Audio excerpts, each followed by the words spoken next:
Good afternoon, everyone. Doing a quick mic check, and then we will get the stream started shortly. Let me know if you can hear me.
Hello, everyone, and welcome to another casual stroll through Lord of the Rings Online. My name is Matt Elliott. I go by Scenario on the message boards, and I'm a senior world designer working on Lord of the Rings. For those of you that have watched the stream before, welcome back. For those of you that are new, this is a world design focused stream where I take a tour through the landscape of Lord of the Rings Online, talk about what goes into building the landscape, building the world, and how we just pull everything together from research to implementation to polish, all of that stuff. Over the last few years, I've been working through this stream to do tours of every single region in the game. And, as of 2 streams ago, we finished that. We went through every single region in the game. And until our expansion pack later in the year, we don't have new regions to explore, so I thought I'd make up some fun themes to go along with our stream. We are currently in the midst of our Roads of Middle-earth stream. Last stream, we basically went from Erid Luin in the west all the way to Ironfold and ending our stream in Yarnfast. That proved to be a bit of a long hike. So for this one, we're going a little bit shorter. We are taking Pippin, our hobbit here, to Isengard. Seems appropriate, right? So buckle up, everyone. I hope you enjoy the ride. We're going from forochel to Isengard today on with Pippin and on a Rohirrim mount. If you have any questions as we're going through, feel free to ask them in chat. I'm not going to be able to talk about things, like performance, lag, what's going on with transfers, what's going on with server closures and openings and whatnot. I'm not the person to answer those questions. I'm happy to talk about world design stuff and housing, though. So if you have those questions, feel free to drop them in chat. Also, I tend to talk a lot, so if it's been a while since you've seen me have a drink, let me know, and I'll have a drink of black tea just to keep myself hydrated and keep the stream going. So anyways, thank you everyone for joining. Here we are in forochel. This is as far north as we can go, at least in Eriador. We might be able to get a little bit further north because we are way up here on the map. Carn-Dûm is pretty far north as well, but the actual furthest north point that a player can get to in the game currently is way up here in forochel. So I figured why not start here in Surikaila and follow the road south. So it's the middle of the night right now too, so why don't I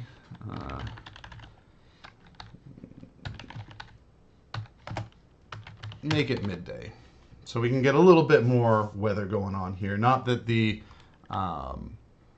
not that the lights aren't pretty to look at. Those are actually one of the fun challenges that we had when we were trying to figure out how to represent this far, far north climate. We know we wanted to have northern lights going on while we were up in here, and we weren't quite sure how to implement it at first. And one of our artists spent a good amount of time playing around with different methods of doing the lights and different effects and materials, and ultimately we landed on the design that we had.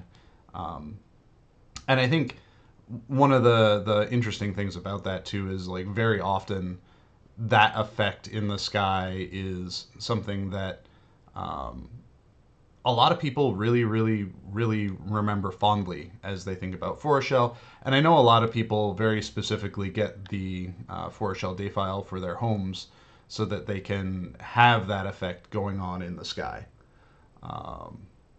which is always it's always nice to see that something we build and people want to like use that to personalize their own home.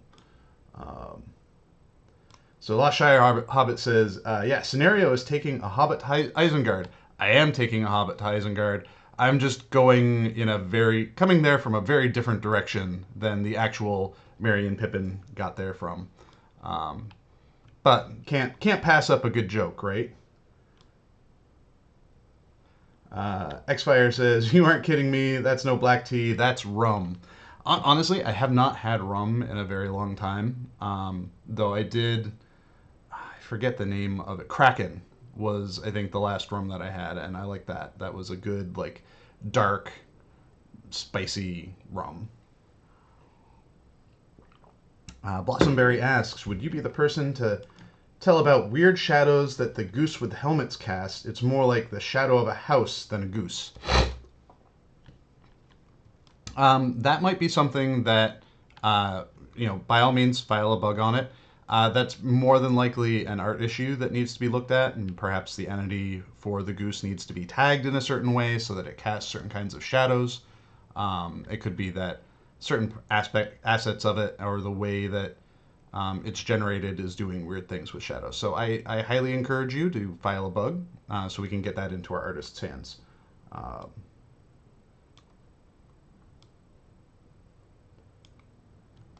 Sylvadir says, what kind of wizardry is that? Oh, you're a dev. Yes. In case you missed it, I'm a senior world designer for the Lord of the Rings online development team.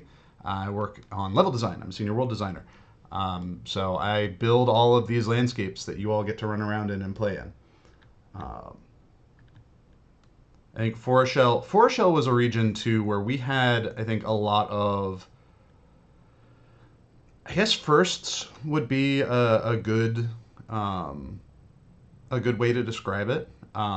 With Forochel, it is, we had the northern lights in the sky, which was the first time we've done that kind of more animated and dynamic sky object. A lot of our sky objects are generally static, and then they have some sort of rotation applied to them, whereas the northern lights were a little bit more complex.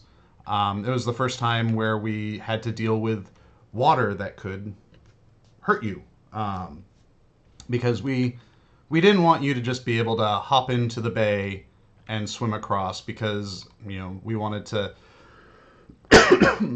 imply that the climate here was harsher, and in order to do that, we really needed to have some effects in the water to discourage you from going in.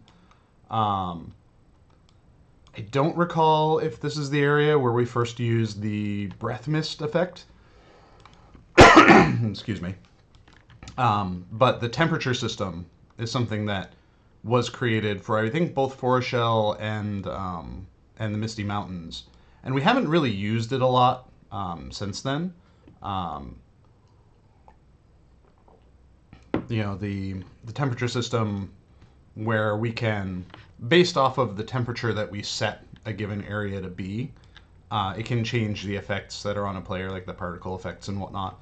It could potentially have had other gameplay implications as well, but we were really set it at just the cosmetic aspect of it. So there are a few areas in the world where you have a cold temperature where you start to see the fog on your breath. Um, and then I think we have one or two levels beyond that where that breath effect gets more intense and more intense and more intense. Let me just... There we go. And then I think probably the biggest and most important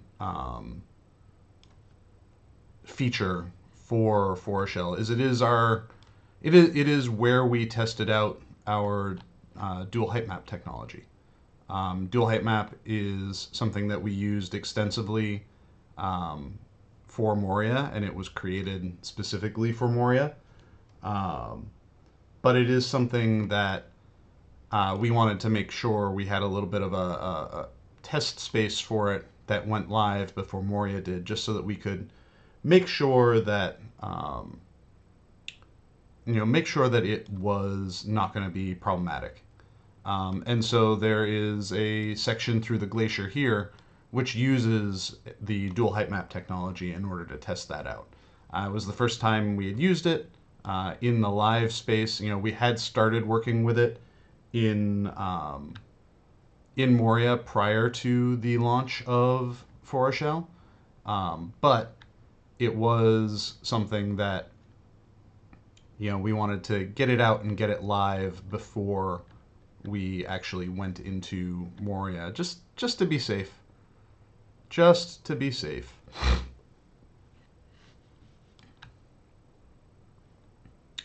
Let's see.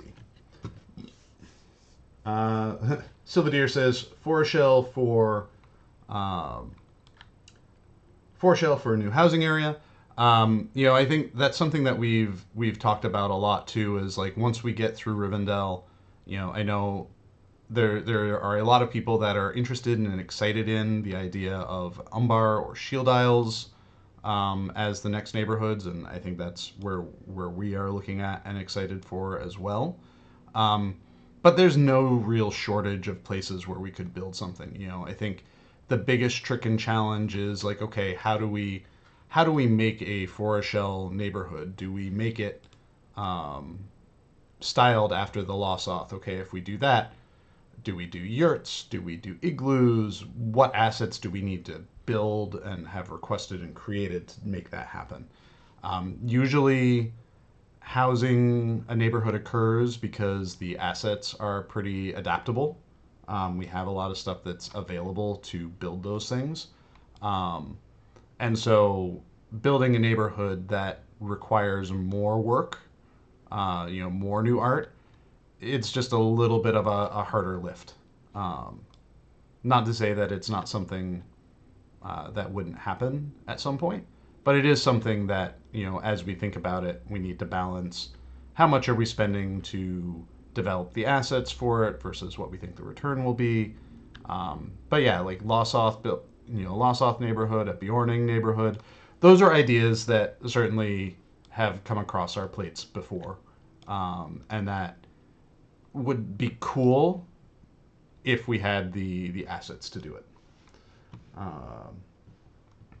Xfire asks, what would you change if you did forochel in the present day? Any new tricks? I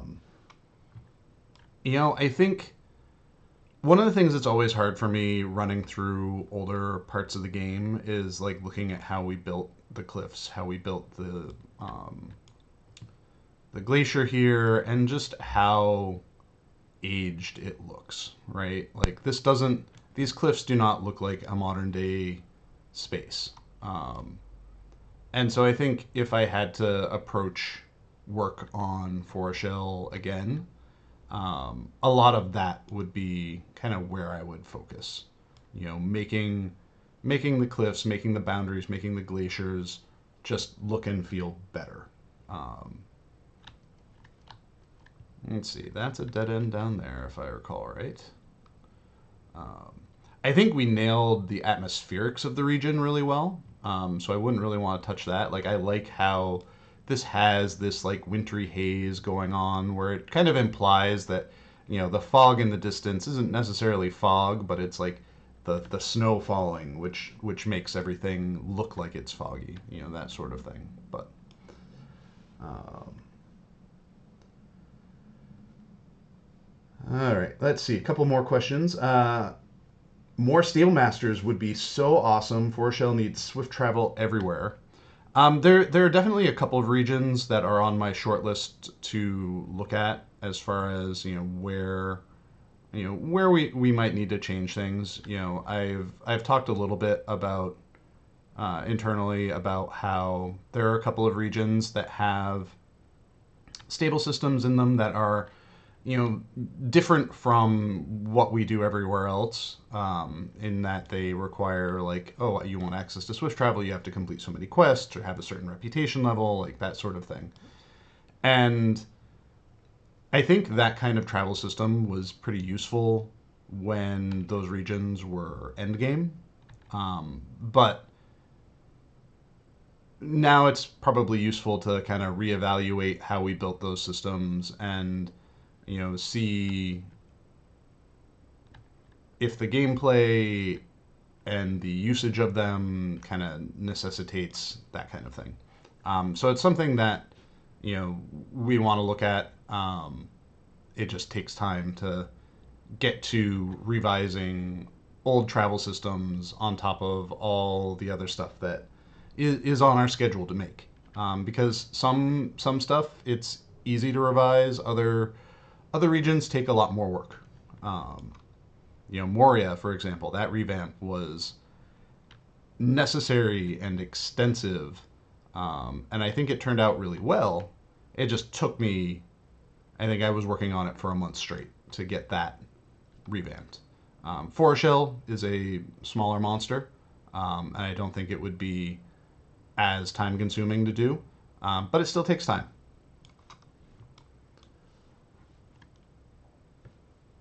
All right, let's see. David K. 9156 asks, I was wondering if the limit to the current draw distance for scenery is a limitation of the engine, or if it would be possible to see it increase even further in the future. So there are a couple of concepts that we've talked about internally that are interesting to us. One of the things we've investigated and would like to think about for the future is a way for players to extend the landscape draw distance, not necessarily the rendering of objects in the distance, but the rendering of the higher fidelity terrain. So, like, what I'm walking on right now, there is a certain point in the distance where that kind of transitions over into lower quality, higher performance terrain, the far view terrain. And it would be useful, it would be nice to be able to give players the tools to kind of extend the render range of that landscape. It wouldn't be loading in more assets, but it could potentially load in the far terrain further out, so you would have more high detail terrain with terrain painting in the near distance. I think that would be a great addition. I know there have been times where I've tried to take screenshots, like in client and whatnot, and the far terrain just kind of pops in a little bit too soon. And so it makes or you're in a certain position in a land block, and trying to take those screenshots, and it doesn't feel quite right. So yeah, that's something that I've been thinking about.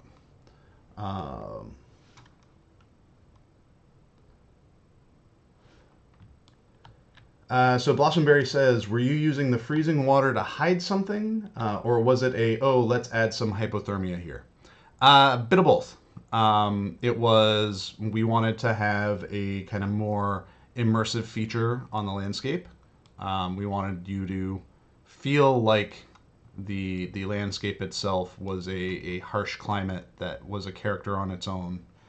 So between, we had things like, we wanted to boost environmental gameplay. So you had things like the freezing water. You had things where a lot of the monster skills in the region apply a cold effect that you can remove by finding, bonfires and whatnot in the region that would remove that debuff from you.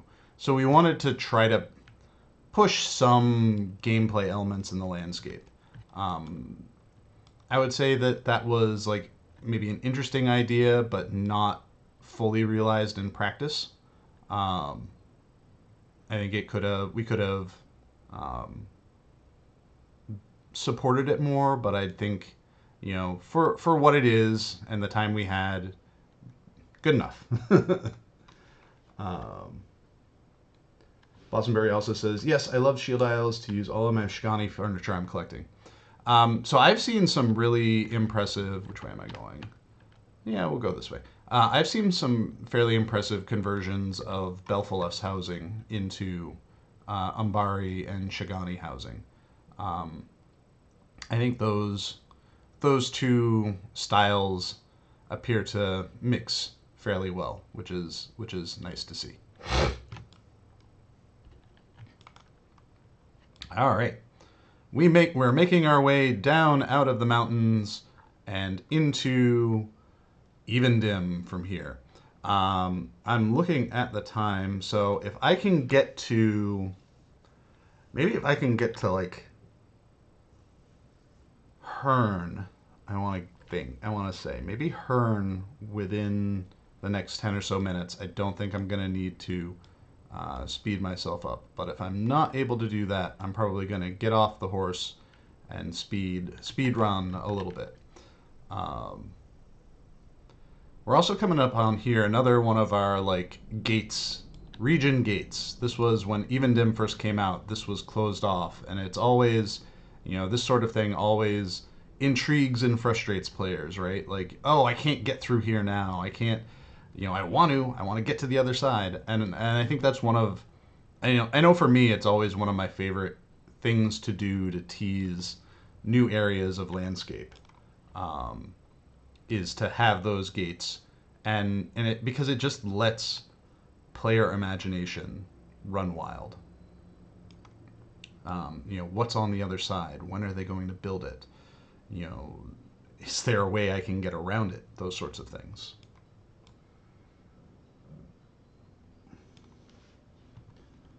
Sylvadeer says, you did a bang up job on forochel, seriously.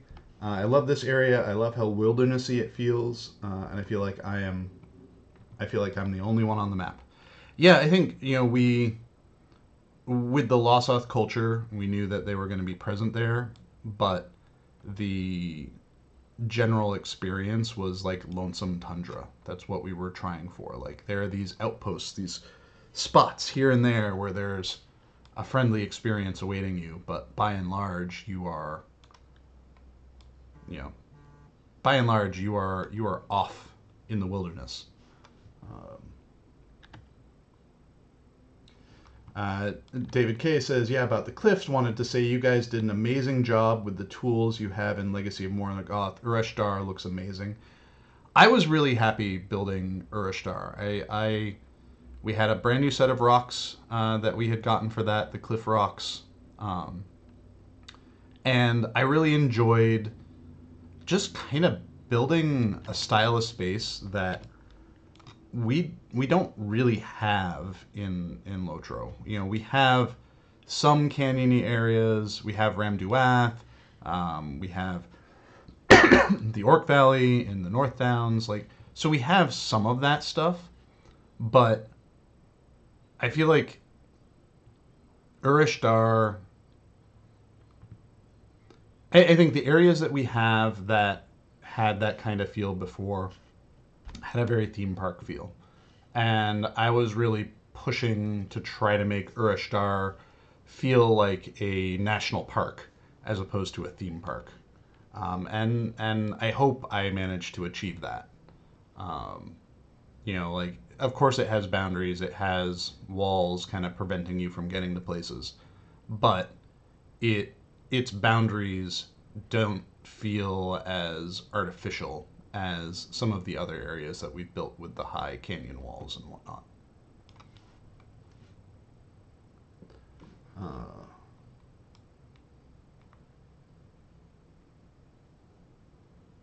so Xfire says, I would rather have the assets load in earlier many times. I have NPCs jump up in front of me from nothing. Is that a possibility? That is more related to how the server loads things, how your internet connection is interacting with the server, like that sort of stuff. Particularly dynamic objects. Um, I don't have any control over how the server loads those. Static objects, that's a different matter. Like that's data that the client and the server have to know it's there, but otherwise, in general, you're not having things like rocks and whatnot pop in front of you. Dynamic objects are more about you load up an area, the area loads. When it loads, it signals into things like our generators and whatnot. And our generators are like, oh, I got to do my thing. And then it does its thing to create the squirrel that you run by on the road or the NPC in front of you. So. David asked about distant scenery draw. I was asking about a certain distance. You can't see scenery at all, like seeing the blue mountains in the distance from the Shire, just a silhouette. Is that an engine limitation? Yes. Our engine, we have a fairly large view distance, but our engine can only draw something out so far. It can only load so much far terrain before it just kind of has to. And that's why we have our fogs in the distance that eventually you will fog out.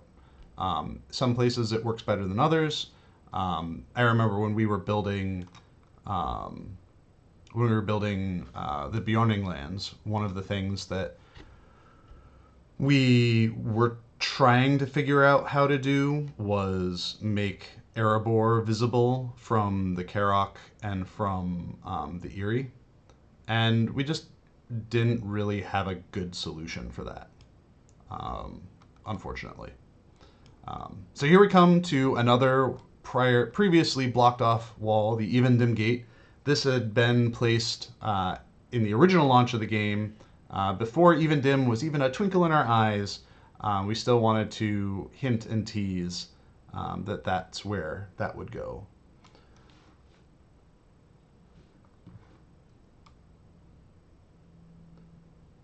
All right, let's see. Are there any plans to connect Angmar and forochel?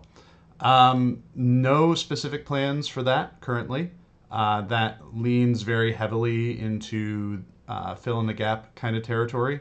And if there was a need for content kind of that range in there, that's a possible space for it. But it's not something that we are actively considering at the moment.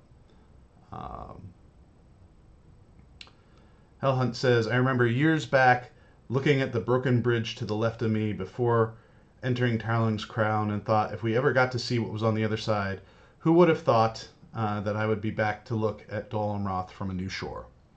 That was a fun transition to make too, because we kind of, with King's Gondor, we had to think about how we were going to kind of connect everything together. We had to make the tough decision just because of the amount of time we had available to not have original Gondor get the landscape updates that King's Gondor got. Maybe in the future there's an opportunity for us to do that, to introduce a lower level version of Anfalas and Penethgalen. I think though the tricky thing about that though is what leveling niche does that necessarily fill? Because Gondor itself is, a very long stretch of one level break. And if we were ever looking for opportunities to kind of grow leveling options within that level break, we might be better off taking a look at existing Gondor regions and thinking about rescaling them as opposed to making new regions, so that you could do Western Gondor and Central Gondor as two separate levels or two separate regions of a similar level track, or that sort of thing. So, but yeah, that was one of the things that a lot of people were wondering about with the launch of King's Gondor, was if Anfalas was going to be represented in original Gondor. Let's see. Just had a drink, so we're good on that. Alrighty, so now we are working our way through North Downs. I don't think I'm going to be at Herne within the amount of time I was hoping to, so I might have to. I'm going to get to Trestle Bridge and then I'll hop off my high horse, or my little pony, I guess, as he is, and speed myself up a little bit so that we can get to Isengard within the hour.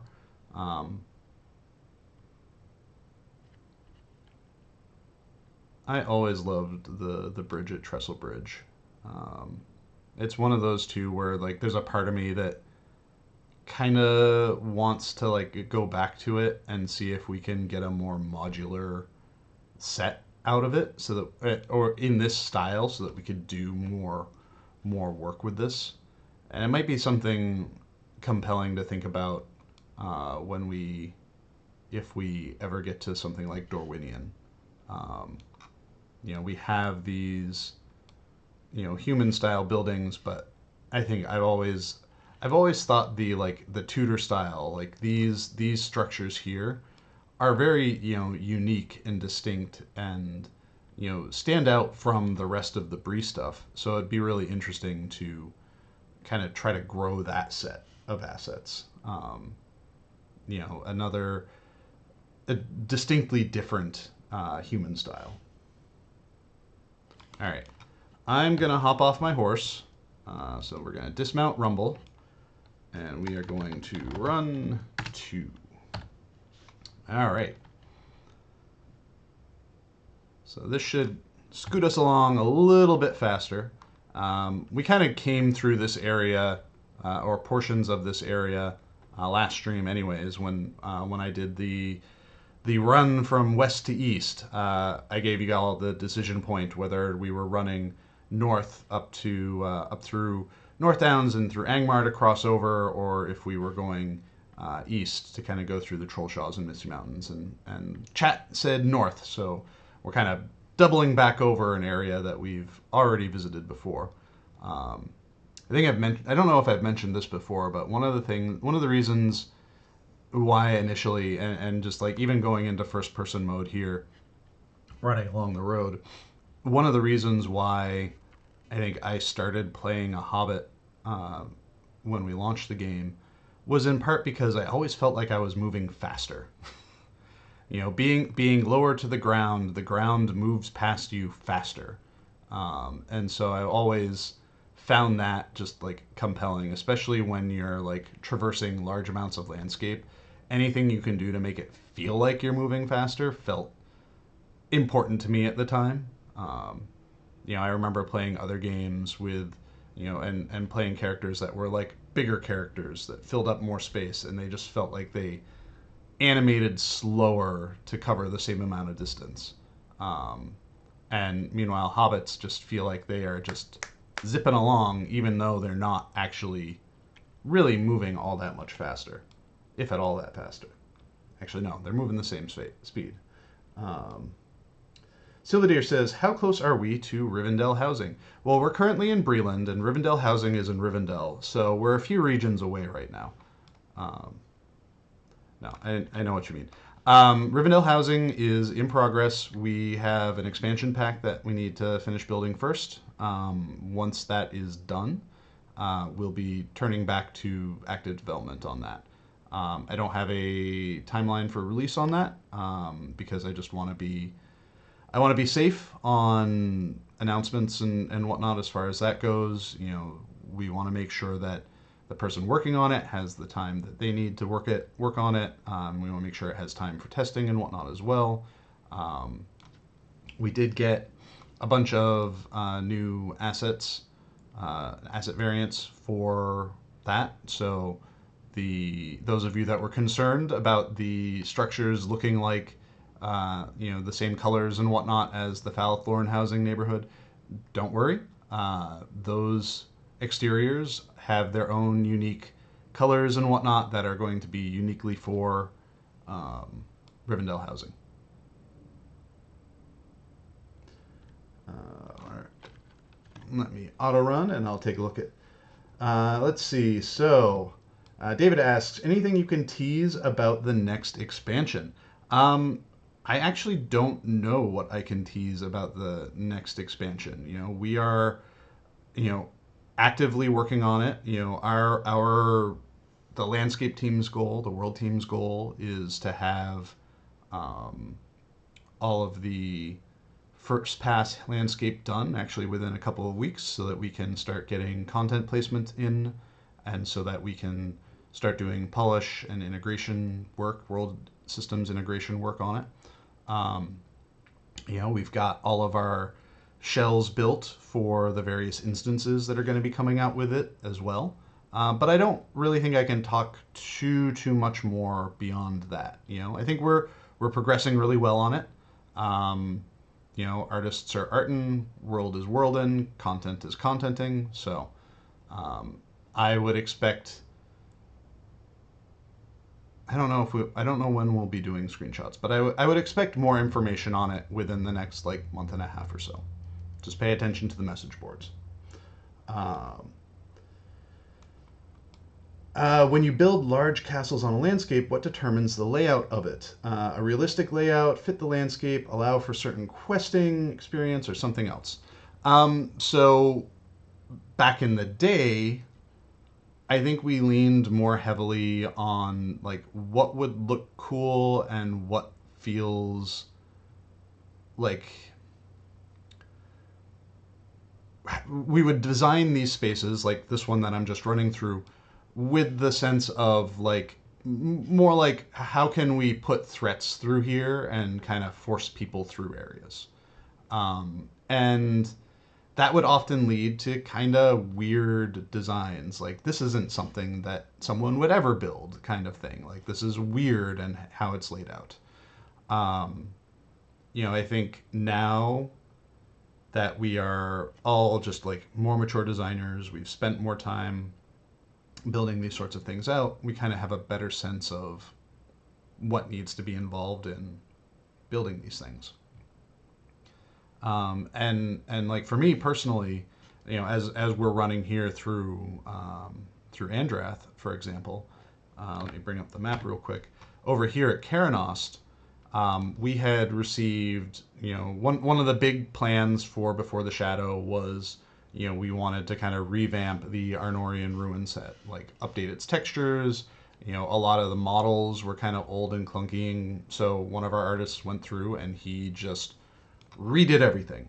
And Caranost was the first place that we took those rebuilt assets, and I actively was like, okay, how do I use these to build something that feels more like it would have been a fortress, a city, a stronghold?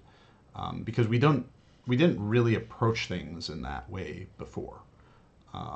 Tharbad, similarly, the designer who worked on that, he built a lot of the Gondorian stuff. I think Gondor was really a turning point for us when it comes to building ruins or even active city spaces that feel like they should feel. That there are roads where there's supposed to be roads and buildings where there's supposed to be buildings. Um, until before then, I think we were very just kind of like haphazard, like, oh, this looks cool, but it doesn't necessarily have function to it, or it doesn't necessarily um, imply function. So that is, yeah, I think Gondor was really a turning point for how we design these sorts of things.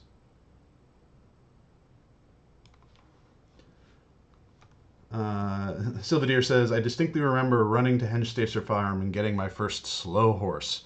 That was definitely a player rite of passage, right? You spend your first 15 to 20 levels like working hard on getting the money you need and then going and getting your first horse. I remember that being being a character rite of passage for so many players and so many of us as developers too. Like, finally got this, finally got this. Xfire says, any plans for South Farthing, Far Downs, so the lower Brandywine region?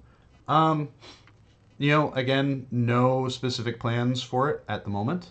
I think stuff that happens there is important stuff to the story, and I feel like we kind of need our narrative to get to a point where we can represent that stuff. Um, yeah, so no specific plans yet. Our narrative, where our major characters are right now, are not at a point where South Farthing really figures into them. So we would really probably want to get to that point in our narrative before we think about building out those regions. Um,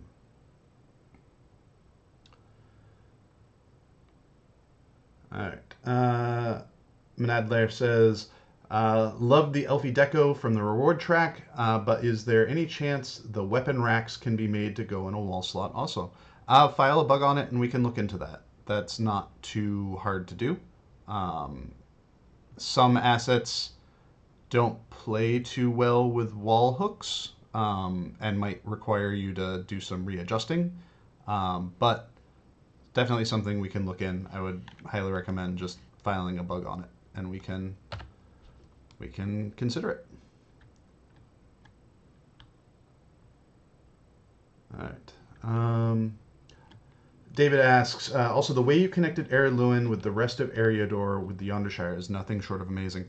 That was something that has been a sad thorn in our sides for a very long time. We made the tough decision when we launched the game to have Erid Luin be kind of its own little island. We didn't have the time to build in that space. We didn't have the time to build the what became the Yondershire, and so we just kind of had to have a teleport. It is unfortunate that's what we had to do, and it was something that I was, anytime we were thinking about, oh, let's do a fill in the gap, or who has time for a side project, like I'd always be like, can we just fill this in? Can we just fill this in? And then when the anniversary came around, we're like, well, what would be kind of a love letter to our players? What can we do? What can we make that our longest playing players would like look at and really appreciate? And doing the Yondershire, really, that was like for us, it was a little emotional too, because it's like we're finally connecting the game. We're finally connecting the world together. And it was, you know, at least for me anyways, it was like a culmination of something that like for a very long time had just like bothered me. And having it made available, even though I didn't really do any work on it, because I was working on other things, it's still really, really nice that it exists now. We have a fully connected area door now, and it solves a problem that has, at least from a world design perspective, that has existed since the launch of the game. Welcome to Tharbad, the most Gondorian city outside of Gondor, in Eriador. I know the designer was having a lot of fun with this. He was really trying hard to imagine it as a port city along a river, because you can see, like, well, you can't see it now because of the splashes, but further south from here, you can see the pilings and whatnot. There's like a little Easter egg too of like a Corsair ship down the river, which I was always I put that there because of other work that was going on as part of the new Angmar cluster, just as a like little tease for some of the story stuff that was happening. Um, let's see. So David asks, was Erid Luin always in that position, or was it in its own cell? It was always in that position. It's just we had never had the time to actually build that portion of it. Um, and then we found the time 15 years later. Xfire says, I would really love, what I would really love back is having to go places to get new skills as you leveled. Also, you need to go places like Hinge Stacer's Farm and whatnot. Convenience is fine, but having the option to really go somewhere and interact would be fun too. Yeah, I think like I think there are opportunities for that that are not tied directly to core class progression. Um, I think things like fishing and birding um, kind of open the door for more activities in that kind of vein um, to do those sorts of things. Um, so I think like not even like not core progression, but like side progression or side activities can be a good way to bring some of that feeling back. Um, all right, that first stage artist says, when it comes to expanding to new lands, far south or east, um, which could fall far into non-canonical lore. Does the team ever consider sources like Merc books for inspiration, or just stick with canon limitations?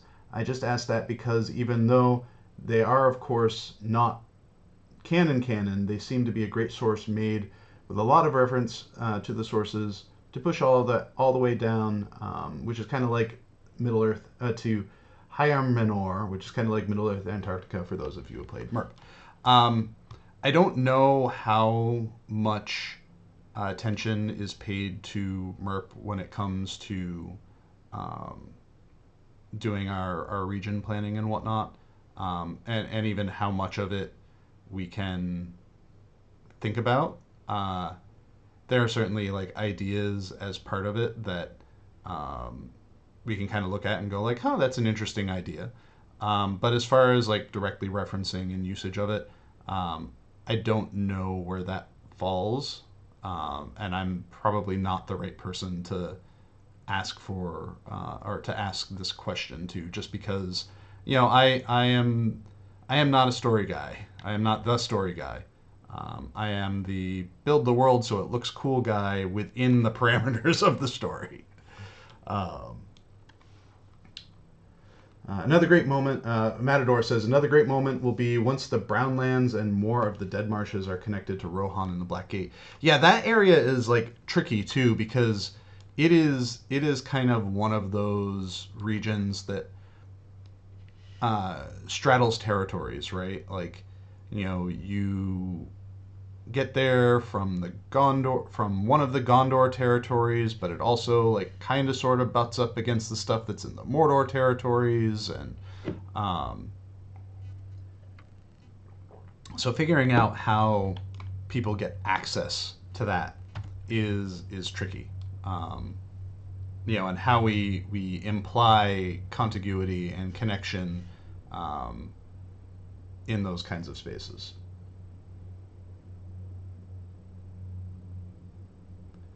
Xfire says, "Oh, I found the Everswim Upper Brandywine underwater shipwreck very cool. Having quests on that made it even more fun." And we have a lot of the talk like a Corsair stuff that I think interacts in that area as well. Um, Axion says, "Any chance on new hobbies? Painting using dyes." Our systems designers always have ideas for new hobbies. Um, when those ideas come to fruition is up to their timetable and inspiration. And that is about all I can say on that. Um, any thoughts on bringing back landscape threats like roving threats, or does that cause just too much lag?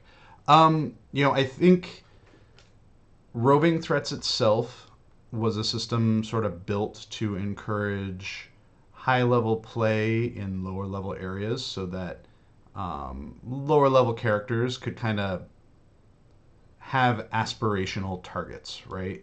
So, oh, hey, I'm playing in Angmar and there's, as a level 45, 50, and there's this group of endgame raiders who are going after this, roving threat raid boss. So it's like I get to see how cool they look and how they're doing their cool stuff. I think for that purpose, I don't know how successful roving threats are in the current game, how frequently they are interacted with and used and whatnot. I think there are some ideas that are roving threat adjacent, but not specifically roving threats that have been discussed and thought about and tinkered on. But as far as specifically things like roving threats, I'm not sure what our plans for those sorts of things are like going forward. Because those often usually have their own reward progressions and whatnot as well that are outside of my purview. I can make pretty spaces for them to go in, though. I am working on some ideas and systems for the landscape for the expansion. Well, not specifically for the expansion pack, for the game in general, but I want to try to pilot them in the expansion pack. That might scratch some of that itch. Not necessarily, but yeah. Ideas, we got them.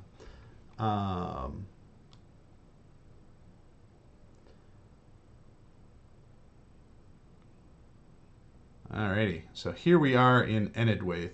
This is interesting because I remember. So this is. I was in preparation for this stream to make the title card for the stream. I wanted to have the title card kind of represent forochel on one side and Isengard on the other side. So I was pulling together our radar maps and whatnot.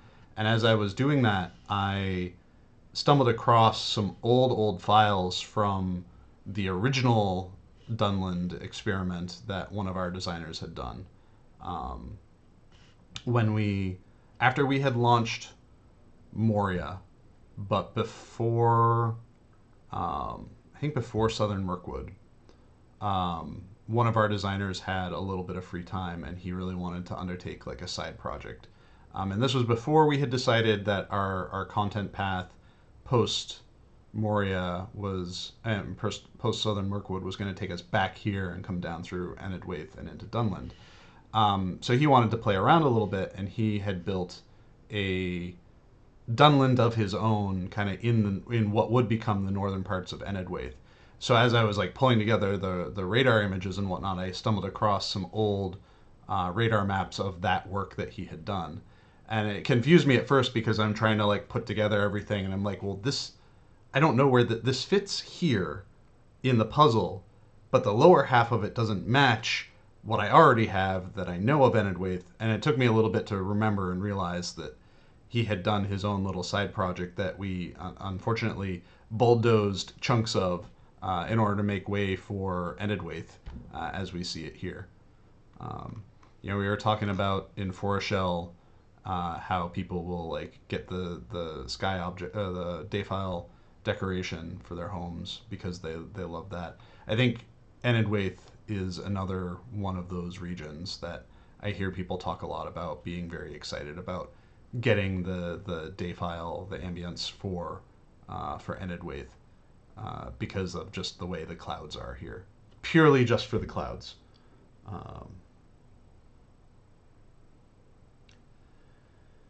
So some conversation about some unfortunate Tolkien names in chat going on. Yeah, Tolkien.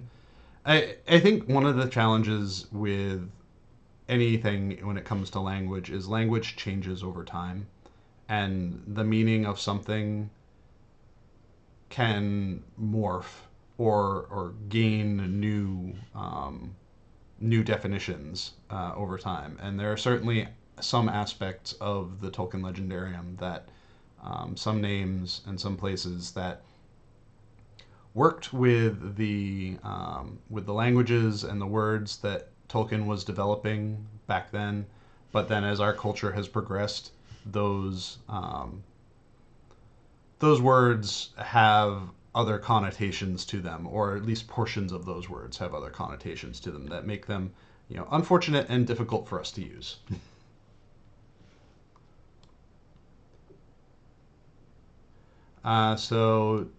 David K says the first Dunland was like something you guys pitched to the producers when they asked for 2 ideas for an expansion.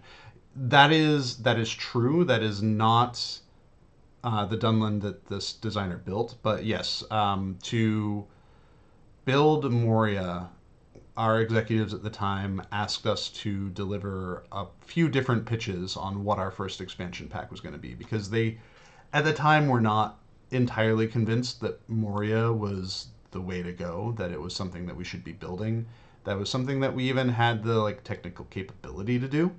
And so they wanted us to have some pitch options, one of which being a Dunland pitch that was intentionally unimpressive in order to make Moria more compelling, because we kind of all knew that Moria was what we wanted to build and what we needed to build, and we just kind of needed to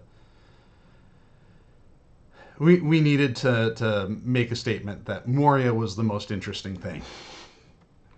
Though we did achieve a lot of great story stuff in Dunland and in Enedwaith as well, but Moria was definitely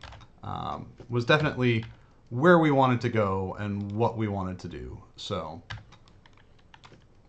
all right, we are getting closer and closer to our end goal of Isengard, which is exciting.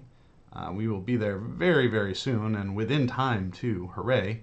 I always underestimate how much runtime it takes to get to places in this game. Either that or I'm just too used to running around at 2 or 3 speed on my admin characters. All right, let the server catch up a little bit.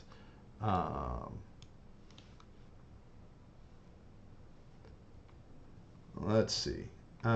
Take us back to Isengard again before it was corrupted or before Saruman destroyed it. There's got to be some way to work it into a story or a festival. I think we've certainly experimented with doing regions set in different time periods. We had Mordor besieged. We had what's his face? Yes, Azanul Bazaar. And I think those kinds of places work really well with a strong narrative along with them, a specific story that we want to tell. And so if we were ever to do, pristine Isengard before the corruption of Saruman, that's certainly something that I think we would want a strong narrative reason to do that.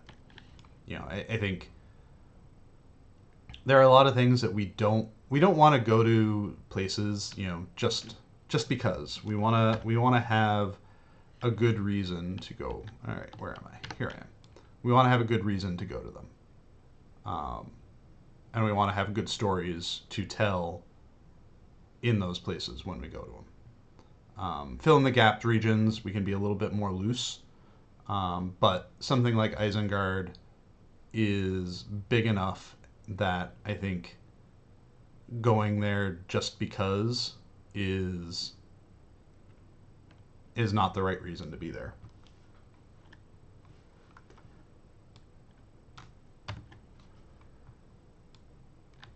All right. Matador says, it took me about 7 hours walking from northern forochel all the way to the south of Kudzagin. It is a long, long walk to get to those places. And, thinking about this stream too, and thinking about what I want to do for consecutive ones, which directions do we want to go? It's not like there is only just like one option to, like, I've been thinking about, do I do a stream from, Gundabad all the way down to like Minas Tirith? Trying to like minimize the traversal overlap, but trying to cover all the different areas as much as I can. Can I? I don't think I can hop over this, can I? All right. Well, we'll go this other way then.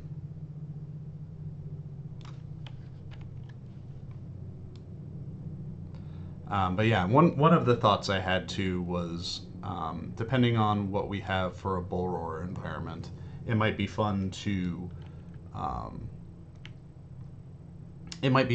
do like community escort event where, the goal is that I will, log on to like Bor or something if we need a stress test and do, not necessarily a chicken run, but a like level 1 character run, and we go and see how far we can get before I get killed by something.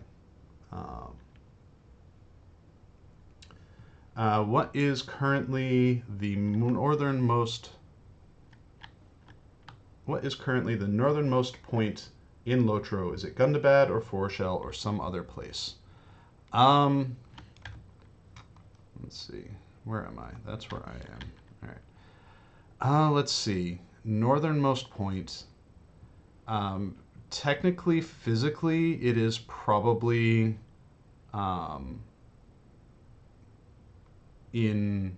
if you're talking purely just like XY position in a given region, I would probably say it's something in Carbronach, up north of Gundabad. But I would have to go and actually like get the locations and compare them.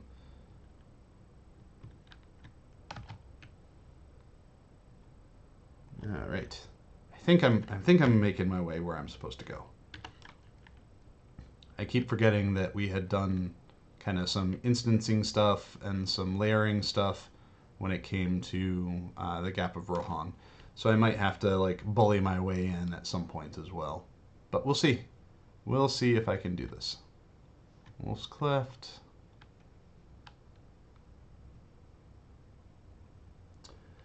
Have you ever had problems on the XY in some filler regions fitting in between others?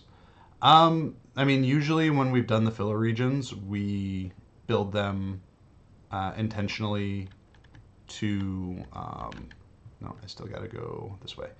When we build in the filler regions, we build them intentionally to fit in the spaces they go in. We did have an issue when we were building Umbar Mok, where I keep going. All right.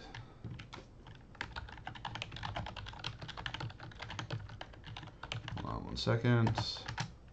I just gotta get my jetpack. Where and let me just launch myself up over here. We're about to go into territory that I'm not sure how the game is going to deal with this. Did I get over the wall? I did. Go me. Pay no attention to the cardboard NPCs walking around everywhere. So we ran into an issue with Umbar Mok where the playable space got a little bit too close to the edge of the world, and there was a spider camp that got too close to the southernmost extent of the region. And when a player crossed over into that southernmost extent, the game would attempt to load. There we go. The game would attempt to load files that could not exist because the data wasn't there, and would just crash over and over and over again. So we had to do some digging to figure out. We had to do some digging to actually like figure out what was going on, and fix the issue. And really, the solution to that issue was to not let that spider camp go as far south as it did. That was our fix. But for a good like 2 weeks, we were trying to figure out why the spider camp in Umbar Mok was just eating players, like literally eating them and making it so that they couldn't log in. Tubmang says, is it easier to work on areas with little lore to them that are filled with buildings, or ones that are filled with buildings and landmarks that are popular from the books and movies? I think there's definitely ease in working in those areas that are well defined, because that means that we kind of have a template to go from, and we might even have some like maps that we can use as reference from both Tolkien's work and from like the Fonstad Atlas and whatnot. So there might be good reference available, which definitely makes storytelling and whatnot a little bit easier to some extents. However, having spaces that aren't very well defined does give us a lot of creative flexibility. It can be challenging to work in those kinds of spaces, but I also think that they are great places and opportunities for us to kind of stretch and grow and build our own ideas within, whether it is world building ideas, story ideas. Like Forochel, I think is a great example of that. Like there's a little bit of information here and there about what's going on in Forochel, the people that lived there, but by and large, like it was up to us to fill it all in, and I think there's a lot of value in that. So, all right, so we are a bit over time. It took us a little bit longer to get here than I anticipated it, but we will finish in Isengard. We will take the Hobbit to Isengard. But yeah, so we've got a few more minutes, so if you have any other questions, please feel free to drop them in chat. I'm happy to answer what I can as we approach the Isendale, or Nan Curinir. We're getting there. I think if I hadn't gotten trapped in and around Wolfcleft trying to find my way, if I had planned the route through Dunland a little bit better, I think we could have gotten here in time. But we are almost there. We are almost there. I can taste it. Alrighty, we're coming up through. I remember the first time I played through this area as a player, getting my butt absolutely kicked by the camps that were here, and I don't remember why. I just remembered like getting thrashed around a lot by the camps in this particular area that I'm going through right now. All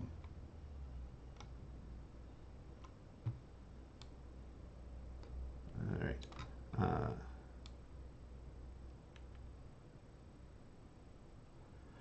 I dreamed you were very excited about having designed Massachusetts. Can you confirm that in the real world you are not in fact responsible for the winter effects there? What winter effects? I don't see anything resembling winter happening here in the last couple of years.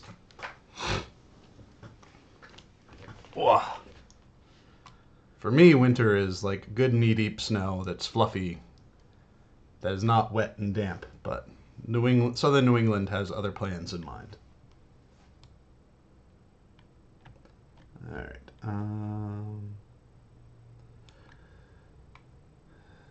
That First Age artist says, yeah, I played in my head that my first character back then almost didn't want to leave Moria. He got used to the air quality of the caves caused by the long exposure to the fumes created by the dwarven farts, that he couldn't reckon fresh air anymore after years stuck in there.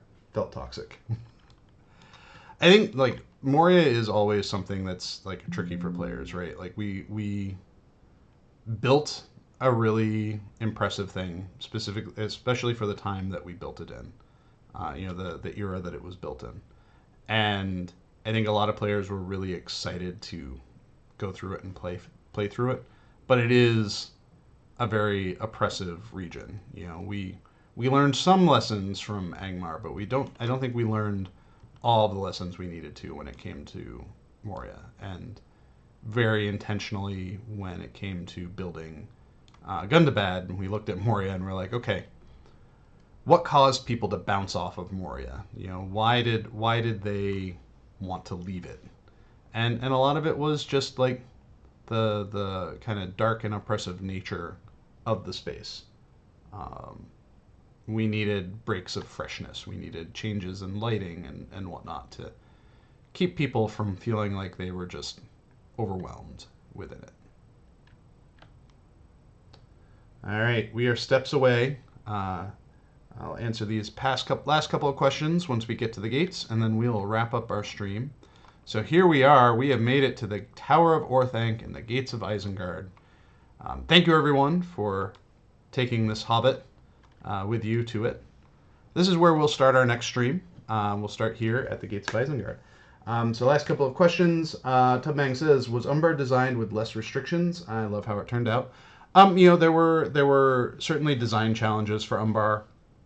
We wanted to make sure that we represented the Númenórean heritage, but we also wanted to give it a brighter, fresher feel than the stuff we had built in Gondor. So yeah, there's always a balance of challenge and and ease in all of these things. David K asks, have you also worked in level or world design for DDO? I built the initial pass of the King's Forest, I think it was, in DDO, though I don't know what shape that space is in now. I don't know how much of it has changed since I worked on it, because I worked on it kind of in between. I think I worked on it a little bit before Western Rohan was in development. So Xfire says, Moria was such a great barrier achievement. When I played through it for the first time, had such a great time. Bit of Goblin Town XXL. There are certainly parts of it that we wanted to evoke that feel. Let's see. Alrighty. Well, here we are at Isengard. We made it over the course of probably 3/4 of a day in game time to get here. Half of it on horse, half of it not. But thank you, everyone, for hanging out with me as we strolled through the landscape. Next stream, beginning of August, we will be starting here and we'll be working our way south. Maybe see if we can shoot for either maybe Minas Tirith or... yeah, let's shoot for Minas Tirith, and if we're feeling like we can get further, we can maybe try to work our way through the Gondors as well. So thank you everyone for being here for our second Roads of Middle-earth stream. As far as stuff that's going on with Lotro, I believe the Summer Festival is still going on. Midsummer is still going on. So if you haven't yet, feel free to jump in and check out Further Home. That was a fun little island to build. We also, I think, have some bull roars actively running over the course of the next few weeks to test upcoming changes for Update 45, particularly class changes. And next week is a very special. Next week would normally be when Orion and I do our we have a Cave Troll stream.